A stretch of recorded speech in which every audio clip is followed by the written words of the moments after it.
इस वीडियो में हम भारत की कुछ पर्वत श्रृंखलाओं को याद करने की कोशिश करेंगे।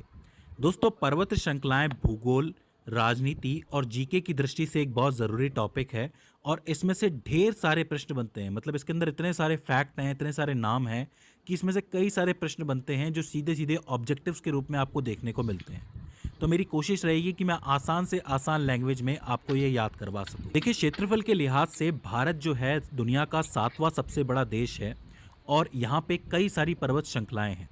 भारत के संपूर्ण भूभाग में से 10.6% भाग के ऊपर पर्वत हैं और 18.5% भाग के ऊपर पहाड़ियाँ हैं। अब आप ये कहेंगे कि पर्वत और पहाड़ियों में क्या फ़र्क होता है?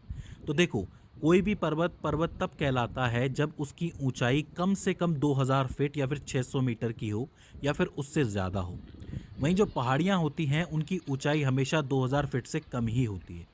तो जो 2000 फीट से कम है वो सब पहाड़ियाँ कहलाती हैं और जो 2000 फीट से ज़्यादा हैं वो पर्वत और पर्वत श्रृंखलाएं कहलाती हैं। अब अगर आप बात करोगे पर्वत श्रृंखलाओं की तो इनको आप भारत में दो हिस्सों में तोड़ सकते हो। एक तो आती है आपकी उत्तर और उत्तर पूर्वी राज्यों की पर्वत श्रृंखलाएं जो कि ऊपर की तरफ हैं, और एक आती है आपकी मध्य और दक्षिण भारत की पर्वत श्रृंखलाएं।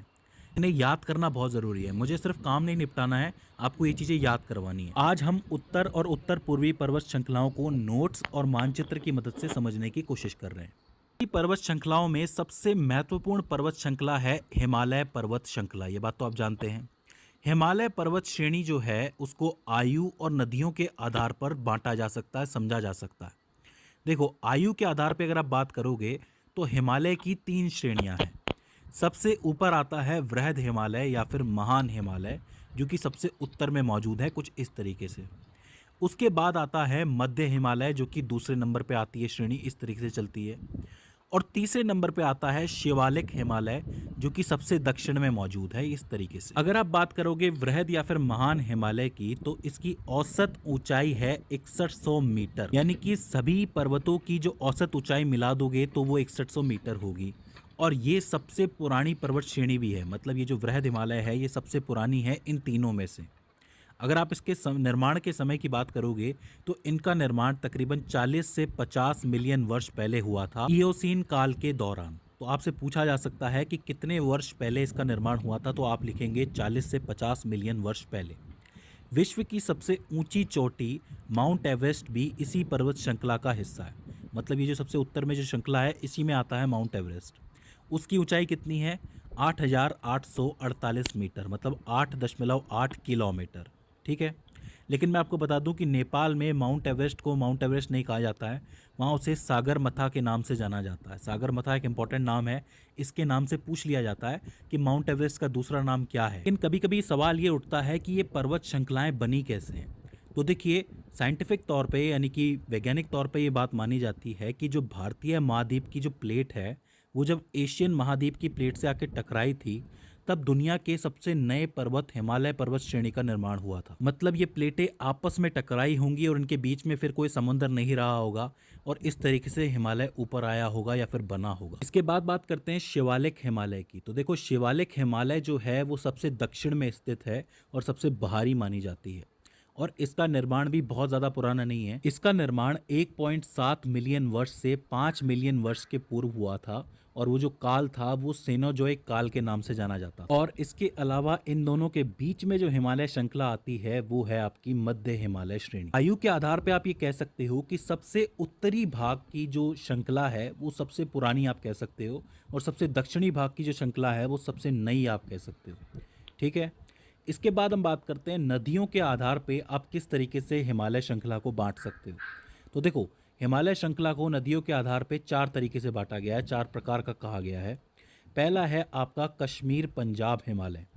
मतलब सतलज नदी और सिंधु नदी के बीच का जो हिस्सा आपको दिख रहा है इस हिमालय को कश्मीर पंजाब हिमालय कहा जाता है। इसकी खास बात यह है कि इस हिमालय क्षेत्र की चौड़ाई दूसरे हिमालय क्षेत्रों से कई ज्यादा है। मतलब सबसे ज्यादा चौड़ा हिमालय क्षेत्र यही है। इस कश्मीर पंजाब हिमालय का जो विस्तार है वो कश्मीर, लद्दाख और हिमाचल प्रदेश के राज्यों में फैला हुआ है।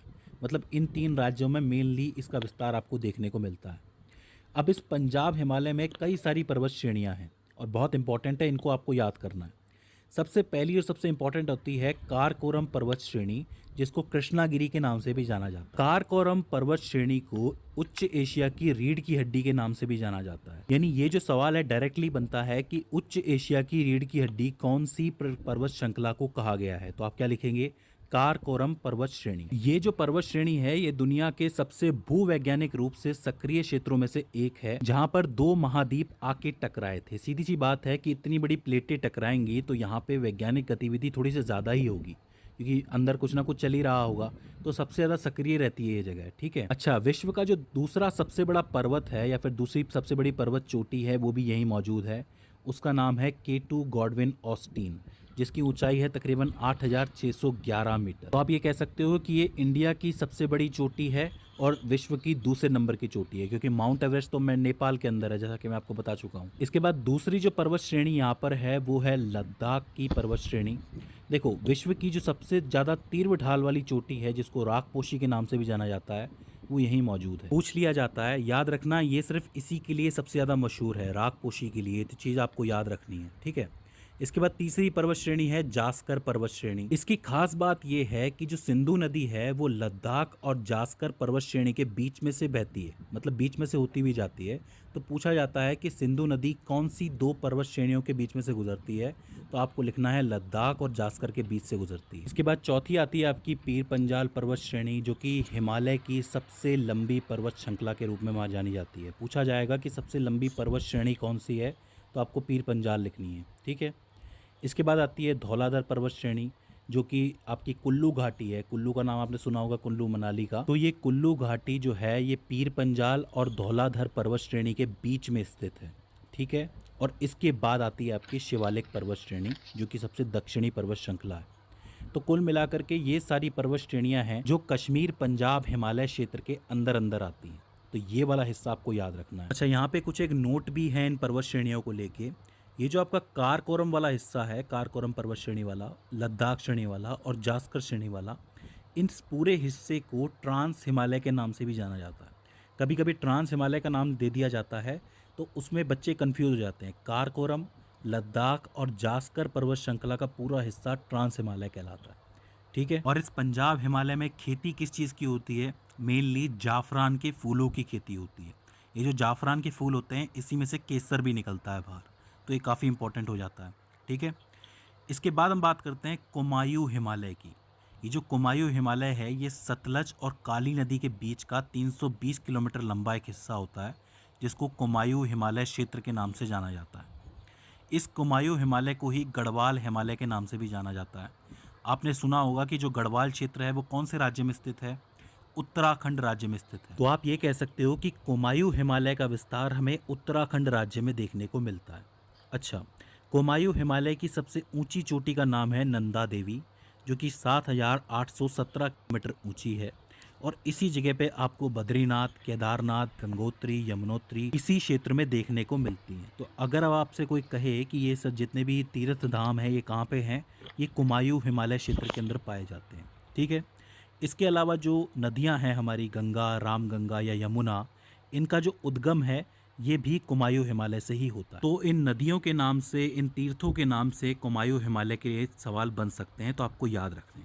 ठीक है। इसके बाद आता है आपका नेपाल हिमालय, क्योंकि इसके बाद का हिस्सा नेपाल के अंदर आ जाता है। ये जो नेपाल हिमालय है ये काली नदी और तीस्ता नदी के बीच का 800 किलोमीटर का एरिया है। इस नेपाल हिमालय की सबसे ऊंची चोटी जो है वो माउंट एवरेस्ट है, 8,848 किलोमीटर। और इस हिमालय क्षेत्र में धौलगिरी, अन्नपूर्णा, मकालू, कंचनजंगा पर्वत ये सारे भी मौजूद हैं। देखिए, नाम से पूछा जाता है कि कौन कौन से पर्वत कौन कौन से क्षेत्रों में मौजूद हैं, तो ये धौलगिरी, अन्नपूर्णा के नाम से प्रश्न बनता है, तो ये आपको याद रखने। ठीक है। इसके अलावा कंचनजंगा भारत की दूसरे सबसे बड़ी चोटी है।